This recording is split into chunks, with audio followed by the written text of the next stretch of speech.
zava-miafina ara-baiboly fanambarana ny marina. Zava-miafina ara-baiboly fanambarana ny marina. Fandarana manokana izay arahanao eto amin'ny radio feon'ny lanitra 7 am'izany teboka 2 sy ny radio fifoazam-pana 2 am'izany teboka 9 ny alatsinainy ka hatramin'ny zoma manomboka amin'ny fitora alina izay anasanantsika rehetra tsy hakanavaka fa ho maro ny zavatra fantatsika mahakasika ny baiboly sy ny fahamarinana.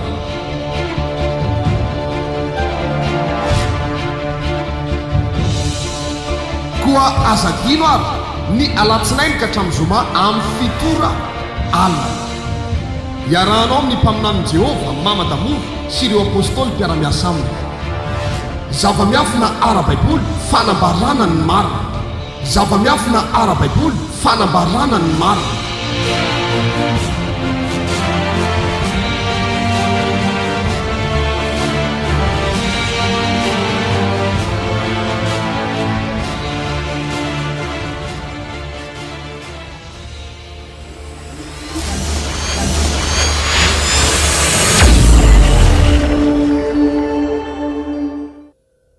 Samuel faharotoko fafito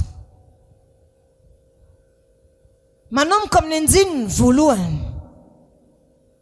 Samuel faharotoko fafito manomboka amin'ny anjininy voalohany. Samuel faharoa ataonsika toko fahenina, atomboka ansika amin'ny toko fahenina manomboka amin'ny anjininy voalohany. Samuel faharoa toko fahenina manomboka amin'ny anjininy. Ahoana ny voalaza ny sokamandry ao? Ny namindrana ny fiaran'i Jehova nankany Jerosalema. Inona moa zany fiaran'i Jehova zany? Io fiaran'ny fanekena tanteraka eto zany teny zany androany.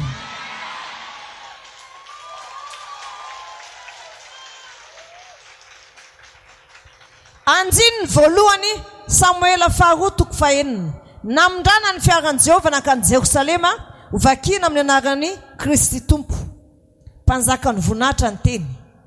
Ary novoroiny Davida indray ny lehilahy voafantina rehetra tamin'ny Israely dia 3 alina. Dia niainga Davida sy ny olona rehetra izay nanaraka azy ka niala tany Bala-Joda ampakatra ny fiaran'Andriamanitra izay niantsona ny anaran'i Jehova tompony maro izay mipetraka amin'ny kerobimo. Ary nataony teo amin'ny sarety vaovao ny fiaran'Andriamanitra ka nentiny avy tao an-tranony Abinadaba teo ankavona, ary Uza sy Ahio zanaky Abinadaba no nampandeha ny sarety vaovao. Ary dia nentiny niala tao an-tranony Abinadaba teo ankavona niaraka tamin'ny fiaran'Andriamanitra izany. Ary Ahio nandeha teo alohan'ny fiara. Ary Davida sy ny taranak'Israely rehetra nitsinjaka teo anatrehan'i Jehova tamin'ny karazana zava-maneno rehetra nataony tamin'ny azo kipreso, dia tamin'ny lokanga sy ny vali sy ny ampongatapaka sy ny kipansona ary ny krinsana. Ary no tonga teo amin'ny famolonina kona izy, dia nanisitra ny tanany tamin'ny fiaran'Andriamanitra i Uza ka niazona azy satria nazera ny ombiny fiara. Dia nirehitra tamin'ny Uza fahatezeran'i Jehova, ary namely azy teo Andriamanitra noho ny fadisony ka dia maty teo anilan'ny fiaran'Andriamanitra izy. Ary dia tezitra Davida namelezan'i Jehova any Uza ka dia nataony hoe Pere Uza ny anaran'izany tany izany mandraka androany. Ary Davida natahotra ny Jehova tamin'izany andro izany ka nanao hoe nahoana no entina aty amiko ny fiaran'i Jehova? Ary Davida dia tsy nentina mindra ny fiaran'i Jehova ho ao amin'ny antananan'i Davida, fa navelony ho ao an-tranon'ny Obed-Edom Gatita. Ary nipetraka 3 volana tao an-tranon'ny Obed-Edom Gatita ny fiaran'i Jehova ka dia notahiny Jehova Obed-Edom sy ny ankonany rehetra. ary nambara tamin'ny Davida mpanjaka hoe Jehova efa nitahy ny ankonan'ny Obed-Edoma sy izay nananany rehetra noho ny fiagan'Andriamanitra. Dia nandeha Davida ka nampakatra ny fiagan'Andriamanitra tamin'ny mpifaliana avy tao an-tranon'ny Obed-Edoma ho any an-tanànan'i Davida. Ary efa namindra inenina ny mpitondra ny fiagan'i Jehova dia namonompo sy zanak'omby mifay izy atao fanatra. Ary Davida nitsinjaka mafy dia mafy teo anatrehany Jehova sady nisalotra efôda rongony fotsy. Ary Davida sy ny taranaky Israely rehetra napakatra ny fiaran'i Jehova tamin'ny oby sy ny feony anjomaro. Ary noho ny tonga teo an-tanànan'i Davida ny fiaran'i Jehova dia nisirika teo ambaravaran-kely Mikala zanaka vaviny Saoly. Ka nahitany Davida mpanjaka nibitaka sy nitsinjaka teo anatrehany Jehova, ka dia nikizaka azy tao am-pony izy. Ary nampiditra ny fiaran'i Jehova ny olona ka nametraka azy teo amin'ny fitoerana tao amin'ny lay izay naorony Davida itoerany. Ary Davida nanatitra fanatitra dorana sy fanatim-pihavanana teo anatrehany Jehova. Ary noho ny voaty Davida ny fanatitra dorana sy ny fanatim-pihavanana dia nisodrany ny vahoaka tamin'ny anaran'i Jehova tompony maro izy. Dia nomeny mofo iray sy hena iray didy ary ampemam-boloboka iray avy ny olona rehetra dia ny Israely rehetra na lahy na vavy. Ary dia samy nody tany an-tranony avy ny olona rehetra. Ary Davida koa mba nody isodrany ny ankonany. Fa Mikala zanaka vaviny Saoly nivoaka itsenan'i Davida ka nanao hoe akory tsy voninahitry ny mpanjakan'i Israely androany ilay nanary lamba anikeo teo masony zanaka vaviny mpanompony tahaka ny adala manary lamba ka tsy manan-kenatra. Ary hoy kosa Davida tamin'ny Mikala teo anatrehany Jehova izay nifidy ahy noho ny rainao sy ny ankonanao rehetra ka nanendry ho mpanjakan'i Israely ny olon'i Jehova.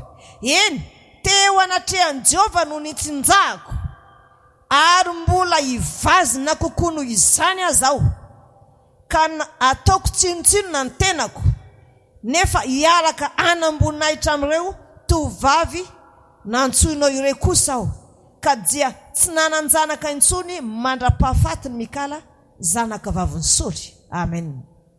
Tazominao ny baibolinao dia zaho amin'izay nijerenao. Ndray andro rehefa nitondra ny fiaran'ny fanekena zareo amindra azy tahaka an'izao dia Ioza sy Ahio nitondra azy teo ambony fiara vaovao. Rehefa teo ambony fiara vaovao zany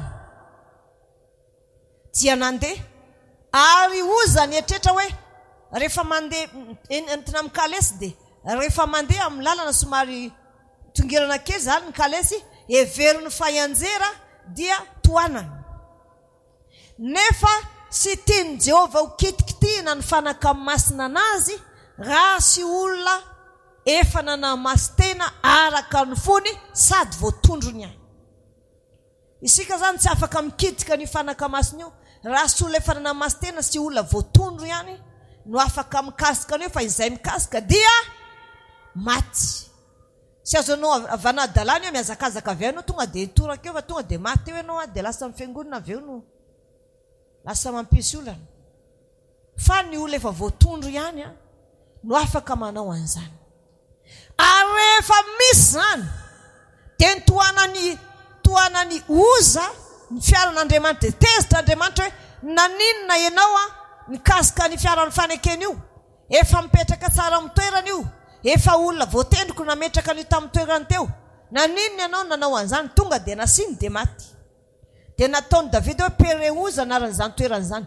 Dia hoy Davida hoe sarotra be ny ampakatra an'io any amin'ny lapako izay feno vahoaka be dia be any an-tanàna. fa aiza ny tokony isy olona masina araka an'Andriamanitra eto. Any amino ampandrosoana io fiaran'ny fanekena io.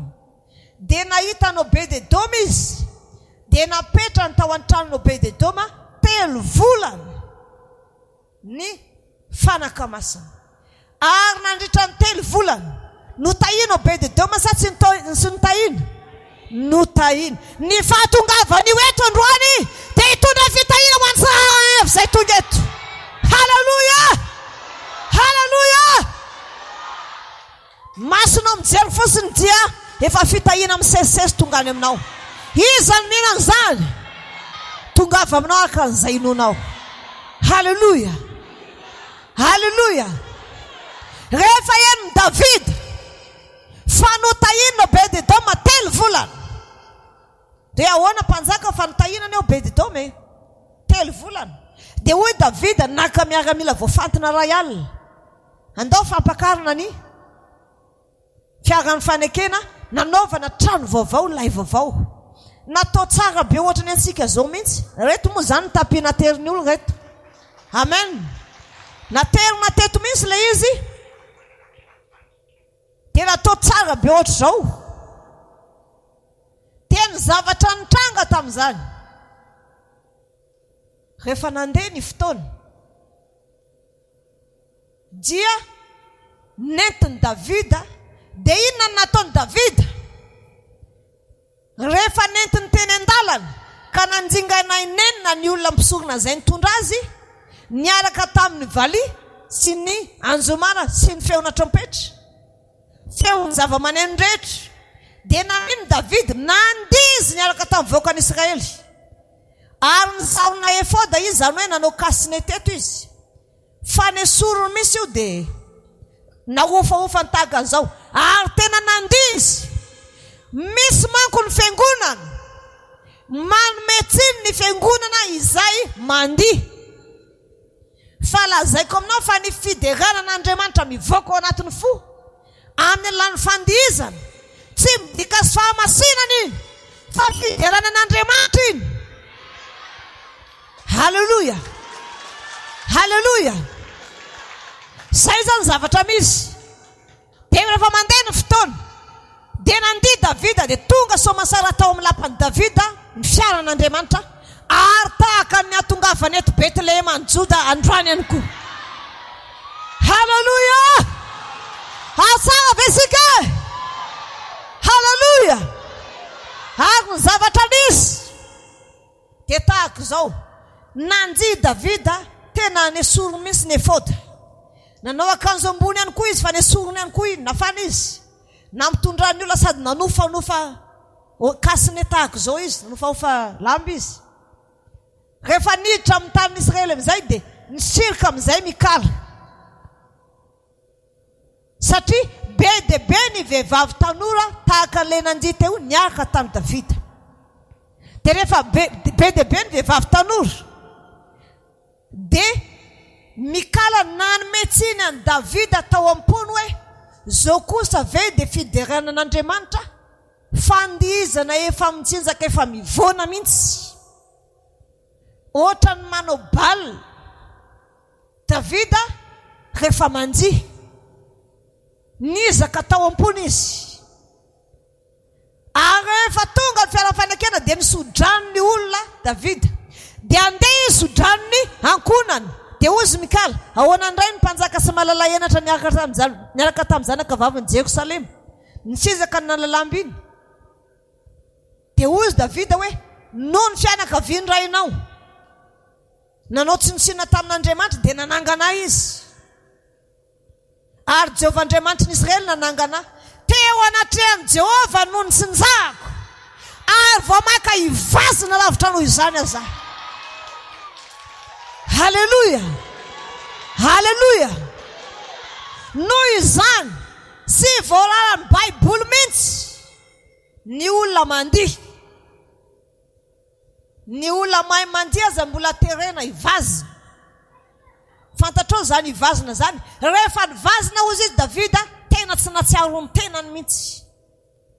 Nefa inona ny toerana misy azy? Mpanjaka izy. Fa netiny hampalimpony izy hoe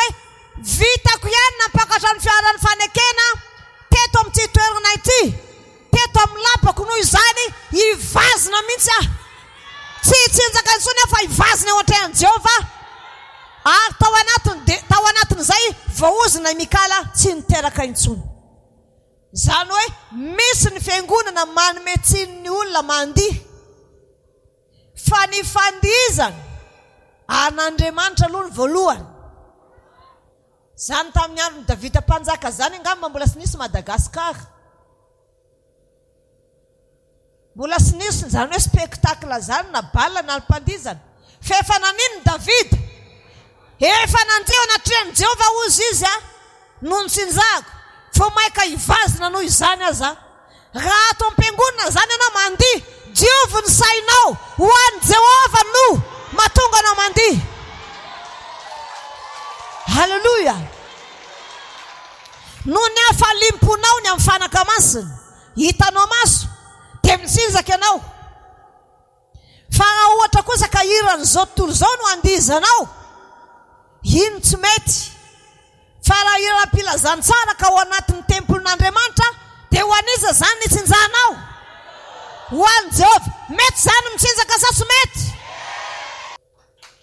Haleluya. Rehefa any an-danitra dia tahaka an'izao ny zavatra misy. Rehefa ny anjely avy etsy an-danitra dia atokan'ny tompo ny fandihizana. Rehefa ny anjely avy etsy ambony tany miasa mivezivezeny an-danitra dia atokana ny tompo aty nareo mideha. Fa tsy mahazo miarakaraka amin'ny olombovonjy, tsy mahazo miaraka amin'ny anjely mitsoka trompetra, satria ny anjely mitsoka trompetra zany ny an-danitra tena. Fa sy hoe koa hoe tsoka trompetra ny anjely dia manaza tena be, tsy miesika mihitsy, tsy mandrapa-tapitra ny sapata. Fa sady mitery izy, sady mitsoka trompetra izy manao dimy rindry. Misy fotoana ny tanany tazona ny soroka ny ranolalana ohatr'izao, tanana anankiray fotsiny aloha tsoka trompetra. Rehefa miaraka manao an'izao ndray dia ny tanany ty ndray eo amin'ny soroka ny ranolalana. Mahafinaritra anao mijery ny anjely, sady misoka anjomara, misoka trompetra na etazy ohatr'izao. Haleluya. Misy fotoana izy mifampitantana ohatr'izao dia miaraka miakatra ambony dia miaraka midina eo ihany, sady misoka trompetra izy mandihy mifampitantana, sady mifampitantana ihany ato. Asika ohatra zany misy ambanimbany dia miakatra ambony dia miakatra ambony, dia tazano amin'izany ny fahatsaran'ilay fandihizan'ilay anjely. Fa ilay anjely miasa avy ety ambony tany iray na fanahy tena mitsinjaka mivazina. Dia hoy ny tompo, ianareo mivazina be reny, ary nareo any amin'ny takotakony, satria tsy malala aina. Rehefa misoka trompetra zany ny anjely, ariva tonga dia efa sy masiaro tena ny ary mivazina, tena efa fiderana, efa tena sambikimbikina, tena tsy hitanao tsony. Dia ozy ny tompo, ato ambadika ny estrady nareo, fa le olo-masina sy ny any nanatrika na. Fa ny olo-masina ndray koa rehefa mandihy dia ny zipony ahodikodiny ohatr'izao. Asika dia manao an'izao ny tanany. Fa sy hoe koa hoe ao am-piangonana ianao dia eo ianao zany mijoro, dia ozy ianao hoe tsy avelany Jesosy irery ireo olona, dia miha mahisy ihany, dia miha mifintina ihany.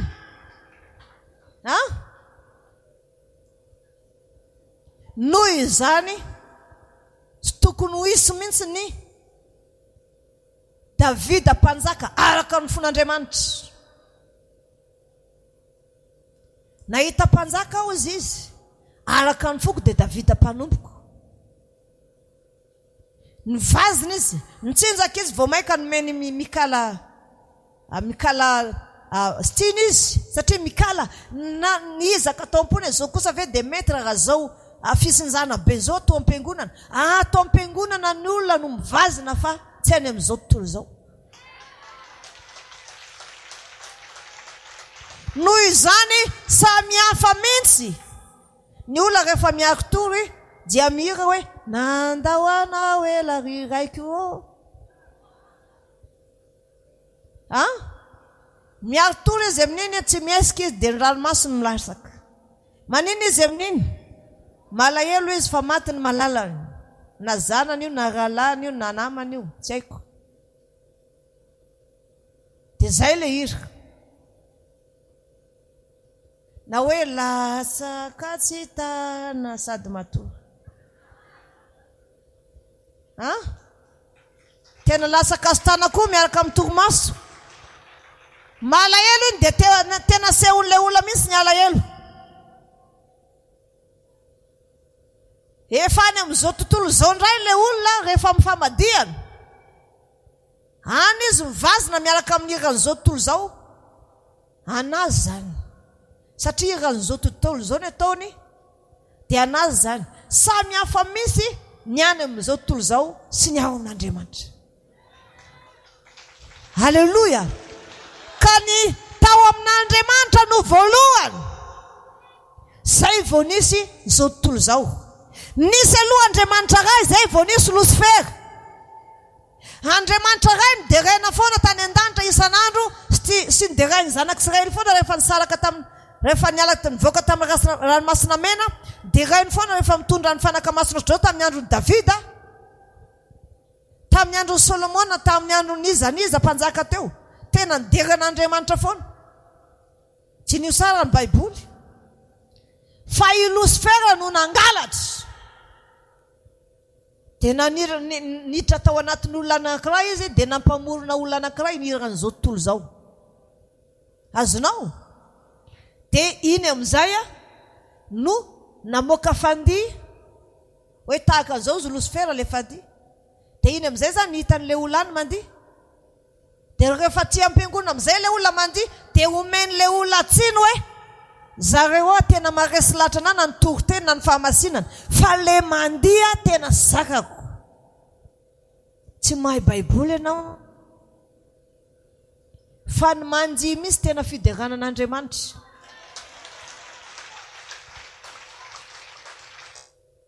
Raha ao anatin'ny tempoly ianao mandihy, na ny anatin'ny tokantranonao ihany ka iraraka an'Andriamanitra ideranao, dia ao amin'Andriamanitra ianao zay. Fa raha iran'izao tontolo izao kosa ny andihizanao, an'izao tontolo izao zany. Noho izany tsy hain'ny mpanompon'Andriamanitra ny manavaka ny hoe tia ao amin'Andriamanitra ity amin'izao tontolo izao. Ka tsy miresaka an'izao tontolo izao sika fa manazava ny sain'ny olona tonga eto hoe tiako tsy fiangonana ty masina sady marina, fa le mandihy tsy mety aminao. Na mety aminao na tsy mety aminao, mbola tsy nisy akory ianao efa nivazin'i Davida.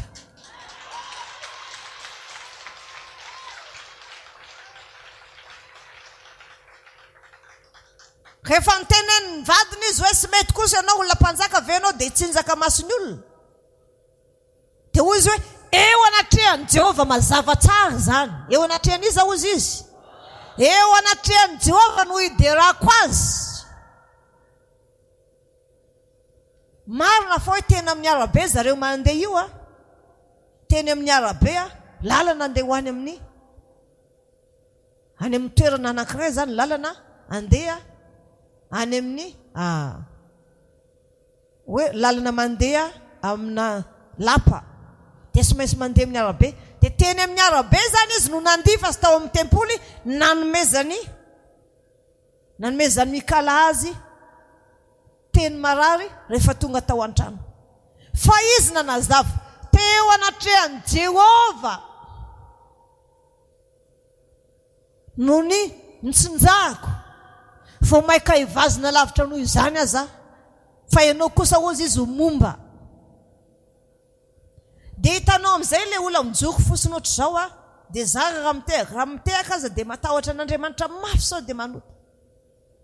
Zay revo reny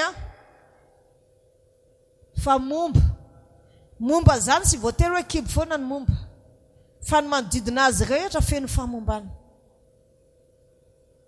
Misy mitondra fiangonana sy mandroso, ianao tsy ina mijogojogo foanako. Ao anatin'ny fiderana ny tena zahoana zany hoe herin'Andriamanitra.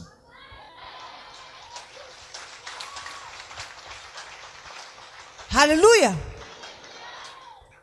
Noho izany tsy mahazo malemilemy zany ianao eto androany, fa sy maintsy mivazina. Zay misinjaka moa dia misinjaka, zay mivazina dia mivazina. Fa aoka sy hoisy labozia eto hoe tonga dia hijorojoro. fa efa azavaiko aminao zany hoe mbola sy nisy akory ny fiangonantsika efa nisy Davida mpanjaka. Ary rehefa mianso an' Jesosy ny tompo, mianso an' Jesosy tompo ny olona dia hoana ny lazainy, ry Jesosy tompo zanaky Davida o. Moa tsy voatona foana va Davida? Ha? Tikan'izany amintsika Davida olo marina.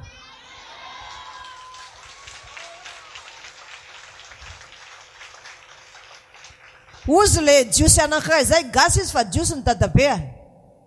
Raha ny telefona izy dia ozy izy, sika roa mianadao ozy izy samy zanaky dadabe Davida. Amiko ozy izy Davida mpanjaka dadabeako.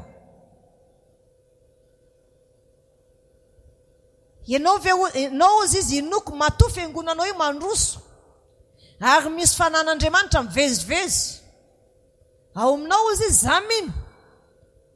Fa avy ao amin'ny ankohonan'ny Kristy tompo mihitsy ianao io ary manana ny rano Kristy ao anatinao. Halleluja! Fa tsy misy vehivavy tsy mahay mipetraka ohatranao io izy. Fa hoana aloha le tsy mahay mipetraka? Le tsy mahay mipetraka ozy izy le sokasoka be. Tonga dia matanjaka be. Efa nitety fiangonana za ozy izy fiangonana 8 ny teteziko. Fa tato amin'ny fiangonana kristiana miaraka mivavaka nahita vehivavy tena sy mahay mipetraka zany raha olona. Fa metika mankesy. Ka zao mazava amintsika velo zany tokoteny zany. Androany dia tanteraka eto zany. Fiaran'ny fanekena efa hoe fanamasinana tena mafy. Natao amin'ny zavatra nohanina. Natao amin'ny zavatra natao. Reny le vita reny. Ianareo manomboka zao tsy mahazo manao tsinitsinina an'izy reny fa rehefa misy zavatra fahadisoan'izy reny hitanareo. Dia resao mangina. Fa reny tena vavaka. Andranomaso mihitsy. Alohan'ny hitondrana an'io aty sao dia hivadika eny an-dalana ny tomobile. Zay kosa nefa efa nanamasina ny sprinter efa ela be. Fiara nitondrana an'io efa namasinina efa 4 volana zay. Sy nasina ninina tao anatiny. Ary ny diovina tena dia tonga tsara eto lay fiaran'ny fanekena. Halleluja. Fetin'ny trompetra androany. Mbola hijirako rehefa avy eo le fetin'ny trompetra fa zao. Faly velo sika mahita an'izao hoe fiaran'Andriamanitra tonga eto sa tsy faly. Andriamanitra mahita mpandresy isika. Satria zava-dehibe zao zavatra nataonsika zao. Io zany na ekeniza na sy nekeniza tonga dia nidirantsika ankeriny fosiny nampakatra an'io aty. Fa isorana fa ny sécurité ato zany tena hoe miasa. Sécurité rehetrarehetra mihitsy. Le vita rehetra sady ao anatin'ny fiara ihany tondram-bavaka andreo. Tsy mijanona mandrapatonga aty. Ary nasiana rideau fotsy io. Tsy hitan'ny olona. Mafy be vao natongavany. Avy any zay sy nidony tranontsony. Nefa sady sy ny sakafo antoandro. Sy ny sakafo alina tonga dia nivantana aty. Efa tamin'ny 4 zay vao natory tamin'ny alina. Nefa omaly alina zay fa tamin'ny 5 marina vao natory. Faly ny fo. Ravoravo ny fanahy satria nanisy aza ny sakasakana zay miaraka amin'ny Andriamanitra ny Israely sy maintsy tafita foana. Mpandresy isika. Afaka isika. Fafonjy isika. Noho izany faly ve isika nahatongavan'izao fiaran'Andriamanitra zao za sy faly. Iza manana fifaliana tahaka ny Davida mpanjaka tonga eto. Ndao aleroa tanteransika io toro-teny voalohany io.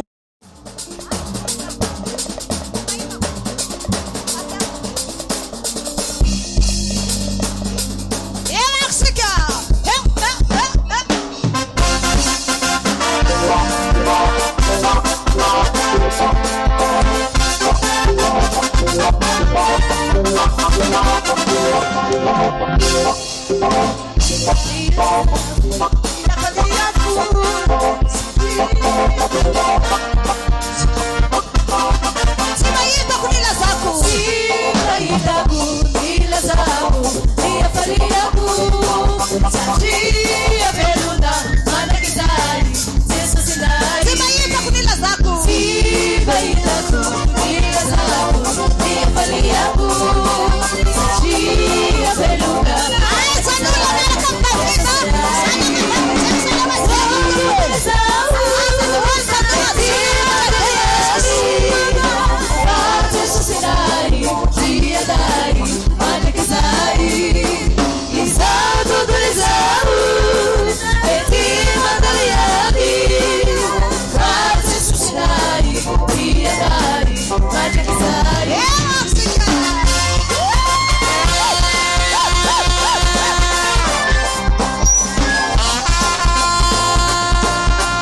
Amen. Averiko. Ary Jehovah niteny tamin'ny Mosesy ka nanao hoe mitenena amin'ny zanak'Israely hoe ny andro voalohany amin'ny volana fahafito dia ho an'ny fitsarana ho anareo, fahatsiarovana ny amin'ny sofana trompetra, fivoriana masina, aza manao taozavatra kory ianareo, fa manatera fanatitra tao amin'ny afo ho an'i Jehovah. Amen. Ny fanatitra tao amin'ny afo efa tsy misy intsony fa hojerevansika indray a.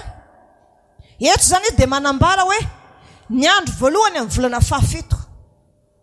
Raha ny taom-baovao malagasy zany na taom-baovao jiosy ny volana marsa dia manisa sika zany fa ny volana septambra sady voalohambolana androany no fetin'ny fisofana trompetra, voalohan'ny taona faharoa miditra indray amin'ny taona jiosy. Azosika amin'ny taona jiosy zany. Noho izany be dia be izy ato. Raha jerevansika ny soramandry amin'ny toko 7 dia ahoana no lazainy ao? Lalàna ny amin'ny fanamasinana ny fotoam-pivavahana voatendrin'i Jehovah. Ovakio kely aminao ny santionany. Anjiny voalohany. Ary Jehovah niteny tamin'ny Mosesy ka nanao hoe mitenena amin'ny zanak'Israely hoe ny amin'ny fotoam-pivavahana voatendrin'i Jehovah izay entsoina ho fivoriana masina dia izao no izy. Enemana no hanaovana raharaha fa ny andro fahafito dia tena andro fitsararana, dia fivoriana masina, aza manao raha akory ianareo, fa sabata ho an'i Jehovah eny amin'izay fonenanareo rehetra izany. Amen. Voalaza ato anatin'ny Baiboly ny sabata sa tsy voalaza? Ya, tandriny sika sa tsy mitandriny? Faharoa, izao ny fotoam-pivavahana voatendrin'i Jehovah. Iza nanendry azy zany? Enoy tsara ary. Izao ny fotoam-pivavahana voatendrin'i Jehovah dia fivoriana masina ansonareo amin'ny fotoanany avy. Ny andro faha 7 amin'ny volana voalohany rehefa hariva dia pasika ny Jehovah, ary ny andro faha 5 amin'izany volana izany dia andro firavoravona ho an'i Jehovah, fihinanana mofo sy misy masirasira. Afotoana hinananareo mofo sy misy masirasira, ary amin'ny andro voalohany dia izy fivoriana masina ho anareo, aza manao taozavatra akory ianareo, fa manatera fanatitra tao amin'ny afo ho an'i Jehovah afotoana. Ary amin'ny andro fahafito dia izy fivoriana masina koa, aza manao taozavatra akory ianareo. Amen. Iza nanendry an'izany andro pasika io? Jehovah nanendry ny andro firavoravona pasika sy ny andro ny mofo sy misy masirasira. Manao an'izany sika sa sy manao? Izay lazainy Jehovah Andriamanitry ny Israely aminay dia ekenay sy ataonay. Manaraka anjiny fahafito sika zao. Fahasivy. Ary Jehovah niteny tamin'ny Mosesy ka nanao hoe mitenena amin'ny zanak'Israely hoe rehefa tonga any amin'ny tany izay omeko anareo ianareo ka hijinja ny vokatra, any dia mitondra amboara iray amin'ny voaloham-bokatra ho any amin'ny mpisorona ianareo, ary anevaeva ny amboara eo anatrehan'i Jehovah izy, ankasitrana anareo amin'ny ampisony sabata no anevaeva ny mpisorona azy. Ary amin'izany andro anevanevanareo ny amboara dia manatera zanak'ondry lahy tsy misy kilema izay iray taona ho fanatitra dorana ho an'i Jehovah. Ary ny fanatitra hoanina momba azy dia koba saratoto ampafolony efa voary jirilo atao fanatitra atao amin'ny afo no anitra ankasitrana ho an'i Jehovah. Ary ny fanatitra hidina momba azy dia divay ampaefatry hina, ary aza mihinana mofo na lango na salohim-bary maitso na salohim-bary maitso mandra-pahatonga ny andro izay tondranareo fanatitra ho any Andriamanitrareo. Olona lana mandrakizay amin'ny taranakareo hatramin'ny faramandimy zany, eny amin'izay fonenanareo rehetra. Ary manisao anareo hatramin'ny ampisony sabata dia hatramin'izay andro hitondranareo ny amboara ho fanatitra evaeva dia 7 herinandro mipaka, dia amin'izany ampisony sabata fahafito no atapera ny andro 50 isainareo, dia manatera fanatitra hoanina vaovao an'i Jehovah indray, ary mitondra mofo avy amin'ny fonenanareo fanatitra evaeva atao amin'ny koba tsara toto 2/4 izy ka asina masirasira raha endasina.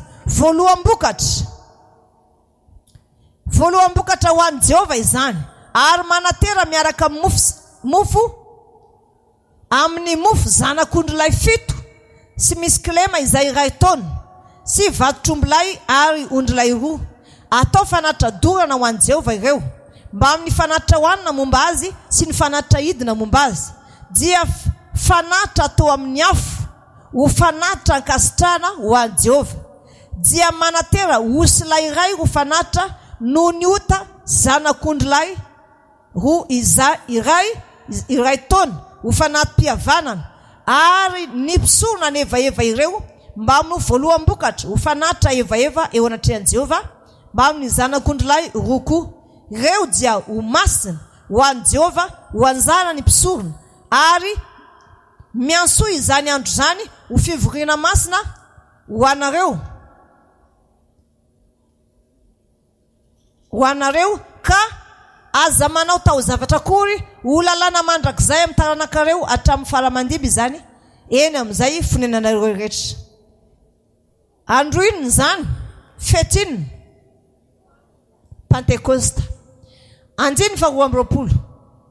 Ary amin'ny jinja ny vokatry ny tanimbarinareo nareo dia aza jinjaina avokoa ny eny amin'ny sisiny, ary aza sipona izay latsaka avy amin'ny vokatrareo avelao ho an'ny malahelo sy ny vahiny izany.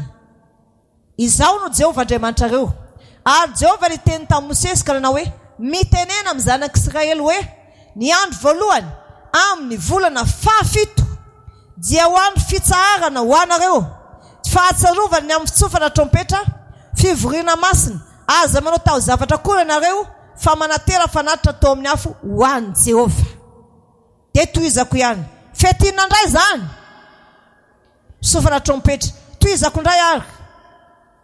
Ary Jehova niteny tamin'i Mosesy ka nanao hoe, ary amin'ny andro 10 amin'izany volana 17 izany dia ny andro fanavotana, izy fivoriana masina ho anareo, ary ampahoro ny tenanareo ianareo ka hanatitra fanatitra atao amin'ny afo ho an'i Jehova. Ary aza manao raharaha akory amin'izany andro izany, andro fanavotana izany, anaovana fanavotana ho anareo eo anatrehan'i Jehova Andriamanitrareo. Fa ny olona rehetra izay tsy mety mihory amin'izany andro zany dia ho fongorana sy ho amin'ny firenena, ary ny olona rehetra izay manao raharaha koa amin'izany andro izany dia ho fongorana sy ho amin'ny firenena. Aza manao raharaha akory ho lalàna mandrakizay amin'ny taranakareo hatramin'ny faramandiby izany eny amin'izay rehetra ho nenanareo, ho tenandro fitsaharana ho anareo zany, ary ampahoro ny tenanareo ianareo amin'ny andro 15 amin'ny volana rehefa arivo, dia hatramin'ny ariva ka hatramin'ny ampiso ariva no hitandremanareo ny andro fitsaharanareo. Fetinina indray zany. Ary mbola miverina ihany amin'ny 7:30 hoe, ary Jehova niteny, eto zany Jehova foana miteny fa tsisy mamorona. Jehova niteny tamin'i Mosesy ka nanao hoe, mitenena amin'ny zanak'Israely amin'ny andro 15 amin'izany volana 17 izany no iantomboa ny andro firavoravoana fitoerana amin'ny trano rasan-kazo afotoana ho an'i Jehova amin'ny andro voalohany dia izy fivoriana masina. Aza manao raharaha akory afotoana no anateranareo fanatitra atao amin'ny afo ho an'i Jehova, ary amin'ny andro 19 no izy fivoriana masina ho anareo ka anatitra fanatitra atao amin'ny afo ho an'i Jehova ianareo. Fara fivoriana zany koa aza manao raharaha akory.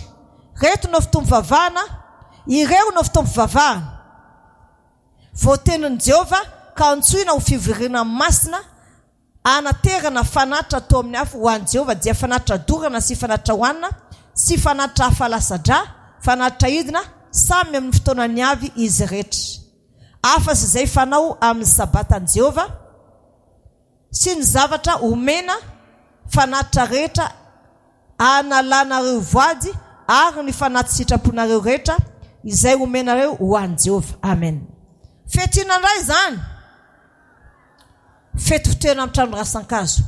Sabata, misy ny Paska, misy ny andro mofo sy misy masirasira. Voalaza amin'ny Levitikosy 7:20 zany. Misy manaraka ny fety ny voaloam-bokatra. misy ny Pentecoste. Tosika zany hoe Pasika, andro mosimisy masirasira, de Pentecoste, fety ny voalohany bokatra aloha, de Pentecoste de inona koa? Fety ny trompetra. Fa 5 zay. Fa 6, fa 7 mamarana, zay le fety fito.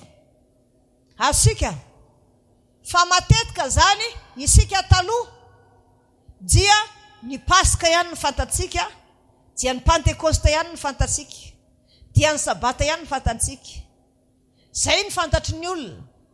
Dia mijanona amin'izay izy fa tsy ampy ny fahamarinana, satria rehefa diso amin'ny ray loha ianao, diso amin'izy rehetra. Zany mahatonga ansika sy maintsy mitandrina rehefa milaza ny Baiboly hoe Jehova dia niteny tamin'ny Mosesy. Amin'izao fotoan'izao tsy misy intsony ny fanatitra lasadra, tsy misy intsony ny fanatitra dorana. Fa efa tao amin'ny andron'ny Tompo efa vola tao fanatitra zao dia zay fanaty sitraponao any. Asika fa tsy misy fanatitra lasadra, fa kosa ny teny na efa nampisahatra ny fanatitra lasadra zany Tompo, ny teny sy ny fety dia mbola mitohy ihany. Izay lazainy Jehova dia tsy nofafan'ny Tompo mihitsy. Fa izay lazainy Jehova Andriamanitra aminay dia ekenay sy ataonay. Ya. Raha jerena zany sika dia aiza zany sika zao fety inona zany ny tanterahansika androany ity? Fety ny trompetra dia ahoana tsara ny voalazany teo, 5 izy teo.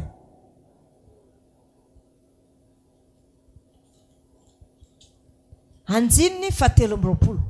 Ary Jehova niteny tamin'ny Mosesy, Jehova niteny tamin'ny Mosesy ka nanao hoe mitenena amin'ny zanak'Israely hoe ny andro voalohany amin'ny volana 17 dia ho andro fitsarana ho anareo, dia fahatsiarovana ny amin'ny fitsofana trompetra. Andro fahatsiarovana ny amin'ny tsara hoe izy teo fitsofana trompetra. Ho fivoriana masina, aza manao tao zavatra kory ianareo fa manatera fanatitra ho an'i Jehova. Aza manao tao zavatra, dikan'izany aza miasa, aza mivarotra, zay zavatra rehetra mety asan'ny tanana tsy azo atao mandritra ny 2 andro, androany sy rampiso ny anatanterahansika zany fetony trompetra zany. Amen. Zany hoe taloha zany noho ny sy fahalalana dia ny sabata sy ny Pasika ihany dia Pentecoste natao. Fa amin'izao kosa sika efa lasa lavitra be ny fahamarinana, efa tena mifaninana amin'ny Israely mihitsy, dia vitansika izy rehetra 7 ary mihoatra lavitra noho izany ary nataontsika. Halleluja. Mihoatra lavitra noho ny Israely mihitsy ny nataontsika. Fa isika gasy sika sy manana mpanohana, fa isika eto ihany ny fanohana. Isika ihany koa tsy manao tsinotsinona olona na mankala fiangonana, fa isika fitiavana no alalana fa mpianatra isika. Izay sy manohatra antsika dia namansika noho izany tsy azo atao ny manarasy olona. Zay sy manohatra antsika dia namantsika. Ny fanarasiana fiangonany hafa aza atao, fa efa nampianarina isika teto fa endrena. Tiavan'i Jehova Andriamanitra ao amin'ny fonao rehetra, misainao rehetra, fananao rehetra, amin'ny herinao rehetra, ary tiavany namanao sy ny ato am-piangonana ihany ny tiavana, fa misy ihany koa any amin'ny fiarahamonina sy ny any amin'ny fiangonana rahavavy rehetra any. Tiantsika izy satria tsy mankala antsika. Raha mbola Jesosy tompony hivavahany olona, zay fombany ihany ny fombany, fa ny fontsika fotsiny mila madio amin'ny olon-drehetra. Noho izany tsy mila mankala olona sika, na manahoana na manahoana. Asika zay tiantsika daholo ny olona rehetra, fa zao na mivavaka ato izy na sy mivavaka ato dia tiantsika fa ny antsika kosa atosika antsika foana sika miroso foana azakazaka izy ty ozy apôstôly ozy Paul apôstôly azakazaka izy ty izay tonga aloha ihany ny tompony mahazo ny amboara so aloha dia efa amboara lehibe zao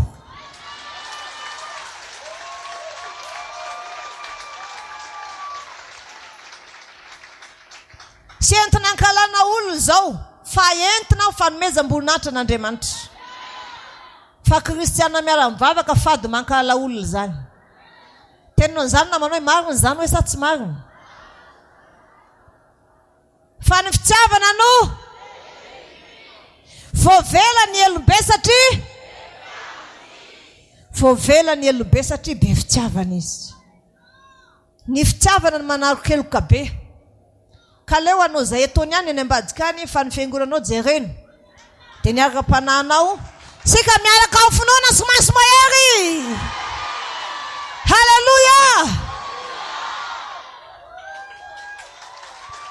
halleluja favonjy isika afaka isika favela eloka isika tafita isika misandrina isika ambin'Andriamanitra isika amen mazao toerana fa mbola misy tenin'Andriamanitra olazainy nahoana no ataon'Andriamanitra indray mandeha isan-taona ny fety ny fisofana trompetra voalazan'ny baiboly izay tsy azo anaovana raha na anaovana taozavatra antanino namanao naninona hoe nataon'Andriamanitra isan-taona ny fety raha sy voavaliny dia zao ny valiny hoe satria atahoran'Andriamanitra sao dia adino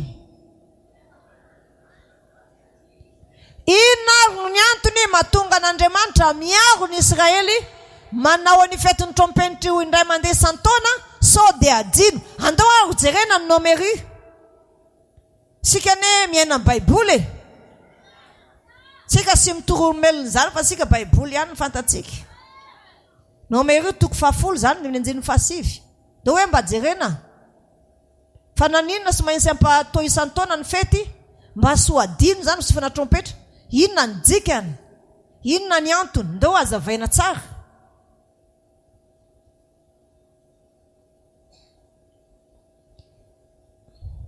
amin'ny anjiny ny 7 nomery toko 10 amin'ny anjiny ny 7 mbola ho sara daholo sika rehetra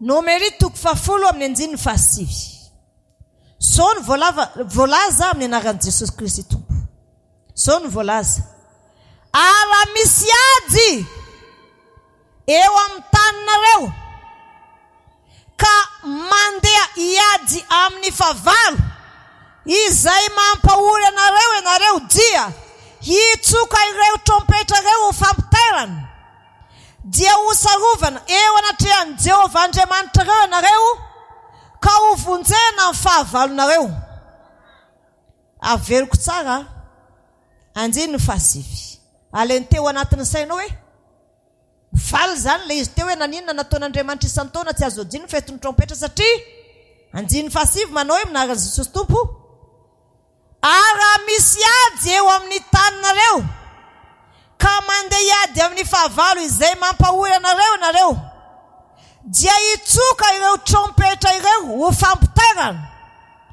dia ho tsarona eo anatrehan'i Jehovah Andriamanitra reo ianareo ka ho vonjena amin'ny fahavalonareo amen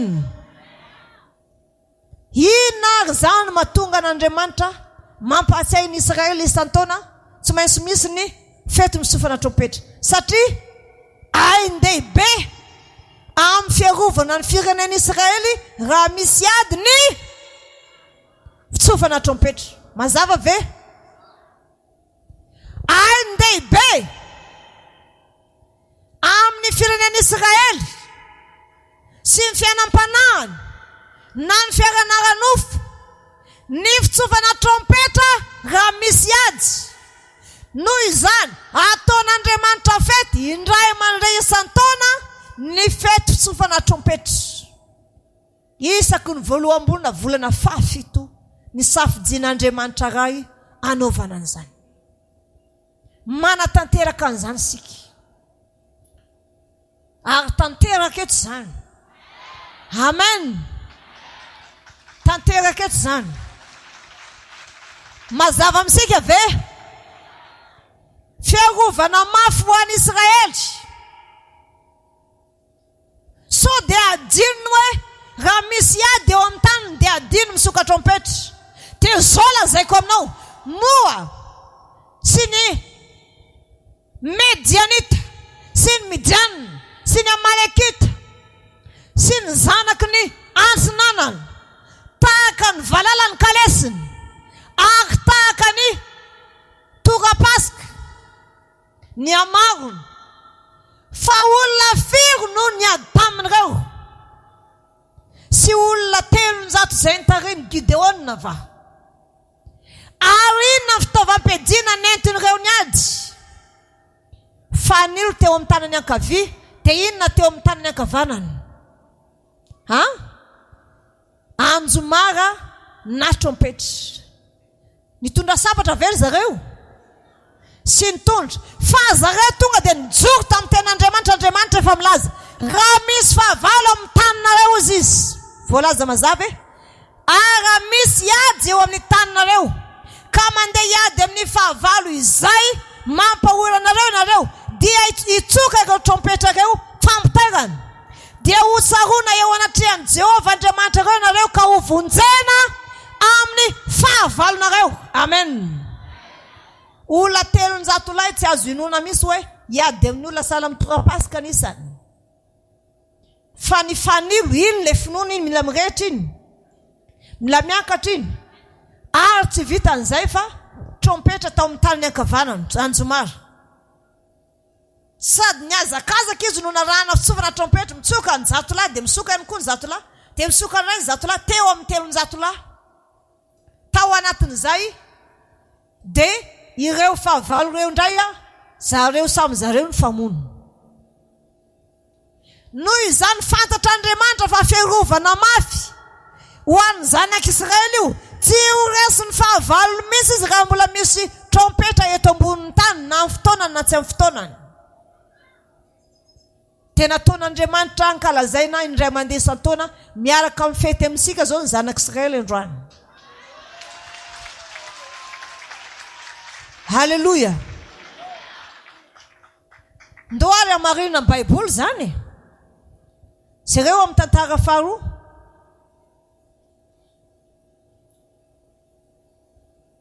Ho amarinisika zany fa sy tantaraina fotsiny. Sika dia Baiboly ihany.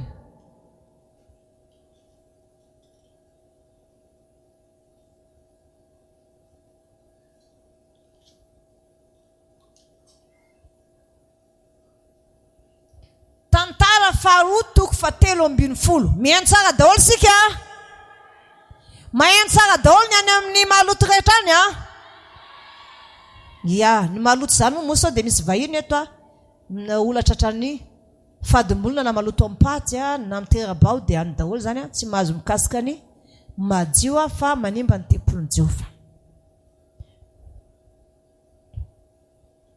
Zany hoe ahoana no soramandry ny amin'ny tantara faharoa toko 7:10. Soramandry dia milaza manao hoe nanjakany aby. Enoy tsara ary ny anjakany aby. Anjiny ny voalohany minarany Jesosy Tompo. Aoka ianao ifantoka tsara fa sy ianao ampahazarana. Narany Jesosy Tompo. Ary tamin'ny taona 7 nanjakan'i Jeroboama mpanjaka no vao nanjaka Aby tamin'ny Joda. 3 taona no nanjakany tany Jerusalema. Ary ny anaran-dreny dia Mikaia zanaka vavy Noriela avy any Gibea. Ary niady Aby sy Jeroboama. Ary Aby ny antomboka niady ka nitondra miaramila mahery dia lehilahy mahery efatretsy voafantana. Averiko tsara. Ary niady Aby sy Jeroboama. Ary Aby ny antomboka niady ka nitondra miaramila mahery dia lehilahy efatretsy voafantana. Efatretsy mazava teo ary Jeroboama kosa nandahatra ny azy hiady aminy dia lehilahy 7 hetsy voafantana samy mahay avokoa. Ary Abi nijoko teo an-tendrombohitry Zemaraim izay any amin'ny tany avolany Efraim ka nanao hoe mianoay ry Jeroboama sy Israely rehetra moa sy tokony ho fantatrareo fa nomeny Jehovah Andriamanitra ny Israely any Davida mandrakizay ny fanjakany Israely dia ho azy sy ny taranany amin'ny fanekenana sy antsira. Nefa kosa Jeroboama zanaky Nebata mpanompon'ny Solomona zanaky Davida nitsangana ka nihodina tamin'ny tompony ary koa nisy olompona tena ratsy fanay niangona tao aminy ka nampahery ny tenany anohitra ny Rehoboama zanaky Solomona raha mbola zaza sy tanora fanay izy ka tsy natohitra azy. Ary ankehitriny anareo mikasa anohitra ny fanjakan'i Jehova izay eo an-tanany taranaky Davida. Ary anareo dia marobe sady misy ombilahy kely volamena ao aminareo izay ataon'i Jeroboama ho Andriamanitrareo. Tsy efa nohoainareo va ny mpisoron'i Jehova dia ny taranaky Arona sy ny Levita ka maneno mpisorona ho anareo tahaka ny fanaon'ny firenena amin'ny tany hafa nareo ka nazovy mitondra vato-trombolay sy ondrilahy 7 anokanana ny tenany dia izy no tonga mpisorona amin'ireo tsy Andriamanitra. Fa ny aminay kosa dia Jehova no Andriamanitray ka tsy mba nahafoy azy zahay.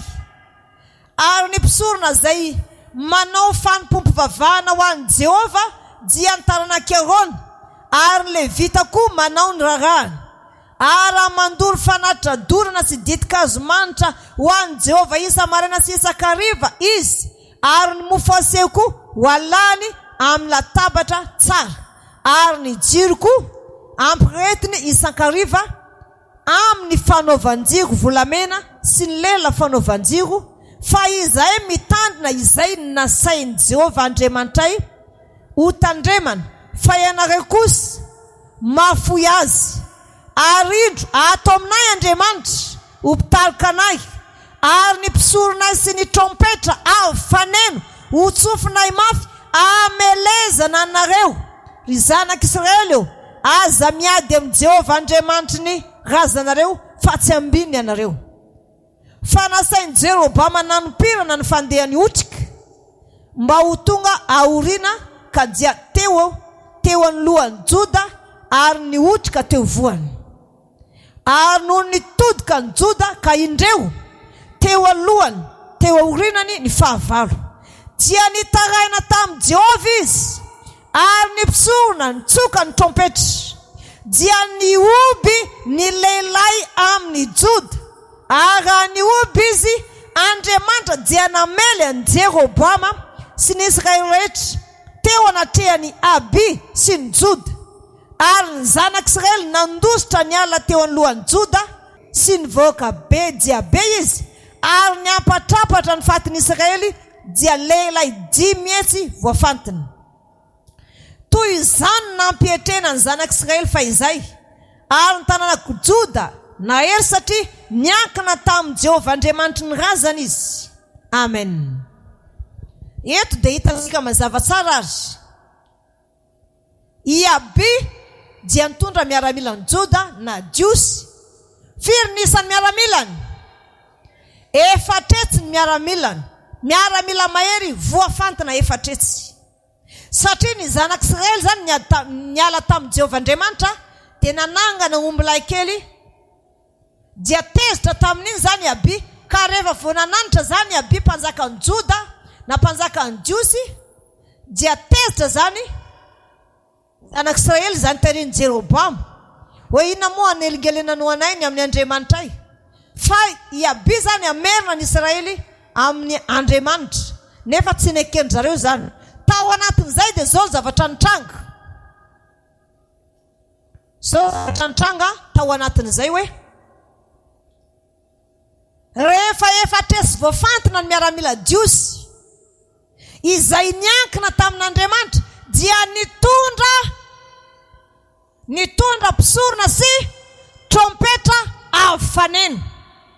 Asika tsara ilay izy tondra trompetra zay ny lazainy nomery teo hoe raha misy ady amin'ny tanareo ka iady amin'ny fahavalo izay mampahory anareo ianareo, tsofo mafy ny trompetra ho fanairana dia ho vonjeko amin'ny fahavalo izay mampahory anareo ianareo. Atsika eto zany dia hitantsika tsara fa Iabidy dia nanana miaramila efatresy voafantina, fa i Jeroboama miaramila n'Israely, mpanjakan'Israely dia nanana miaramila valo etsy voafantina. Iza zany tena betsaka miaramila? Ny an'i Jeroboama miaramila n'Israely ny tena betsaka noho ny miaramila jiosy. Zao anefa raha mbola nananatra an'izy ireo Iaby mpanjaka ny Joda tamin'izany fotoana izany dia ny zavatra nitranga dia tahaka izao. Raha mbola nananatra n'zareo, zareo efa nanompirana, nanodidina. Zareo valo etsy nanodidina. Ary rehefa nijery amin'izay ny miaramila, rehefa nijery amin'izay ny miaramila ny Iaby, feno miaramila n'Israely tsy afaka miroso aloha izy, feno miaramila n'Israely tsy afaka mianatra ny rina, feno fa notereny zareo teo afovoany. Dia ahoana ny fieritreretanao raha ny miaramila monanao zany feno afovoany? Mbola afaka mihodina ve le olona? Tsy afaka mihodina antsony ny miaramila, fa nisy zavatra nefa nitao izay nampasahivon'Andriamanitra isan-taona tsy azo adino. Dia nanaovan'Andriamanitra fety indray mandeha isan-taona dia ny fety ny trompetra. Nisy zavatra atao hoy Andriamanitra, raha misy ady eo amin'ny taninareo ka misy fahavalo iady aminareo, tsofo ny trompetra mafanena ho fanairana dia ho vonjeko amin'ny fahavalo izay mampahory anareo nareo. Tsy fetin'ny trompetra nefa io, tsy voatery fetin'ny trompetra foana ny tsofana trompetra. Fefa voalaza amin'ny Baiboly raha nitohizantsika izy teo voaloham-bolana sy sabata sy amin'ny andro fifalianareo. Tamin'izany fotoana zany tanteraka ny tenin'Andriamanitra, satria Iaby miorina hoe ny trompetra fanena ozy tsofona iady aminareo. Dia hoy Jeroboama, ho hita eto ary zany fandohan'ny mpirana. Taontsika fovoan'ireo tsy afaka intsony miaramila ny Joda iodina, satria feno an'izy ireo manodidina eo fa olona ho vonoina fotsiny tsisa, fa tsy afaka iady intsony. Fa inona ny vahaolana amonjen'Andriamanitra azy raha fantatsika?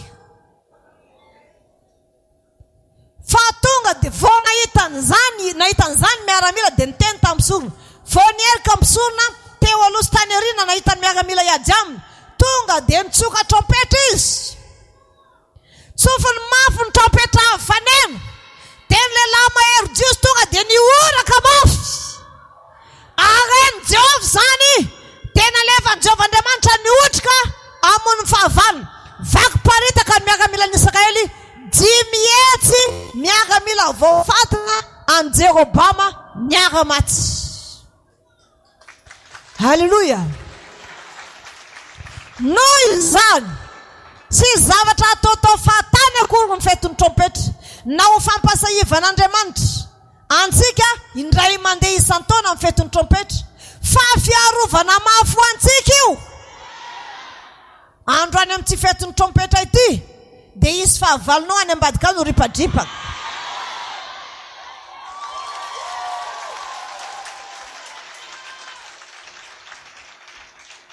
Isy fahavalo ripadripaka any ambadika any dia ho tsapanao zany. Sika aza moa anatin'ny fotoana fiasana zao ny abesaka antsika. Tikan'izany olona manaraka Baiboly daholo no lato. Mbola aizany rapiso, mbola aizany sabata. Halleluja.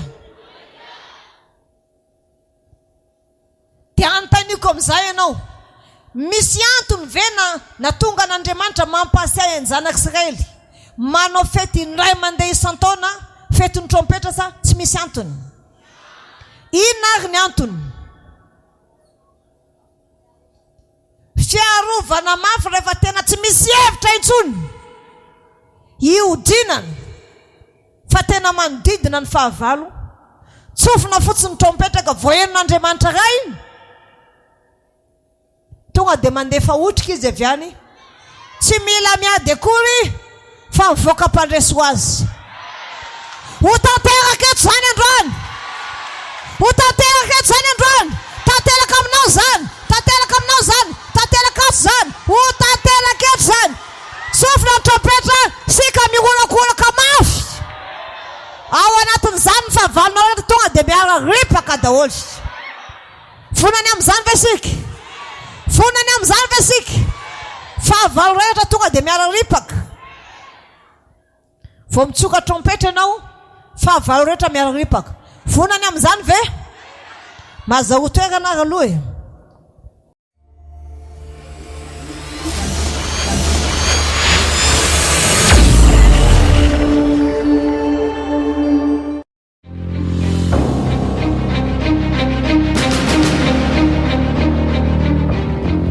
Zava-miafina ara-baiboly, fanambarana ny marina.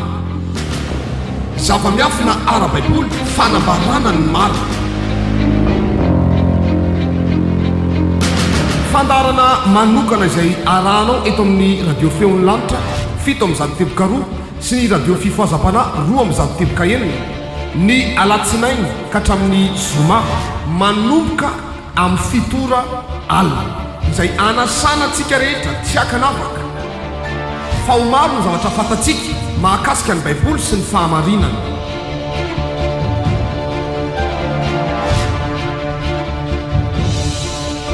Koa azadino ary ny alatsinainy ka hatramin'ny zoma amin'ny fitora alina. Iarahanao amin'ny mpaminan'i Jehova Mamadamory sy ireo apôstôly mpiara-miasa aminy. Zava-miafina ara-baiboly, fanambarana ny marina. Zava-miafina ara-baiboly, fanambarana ny marina.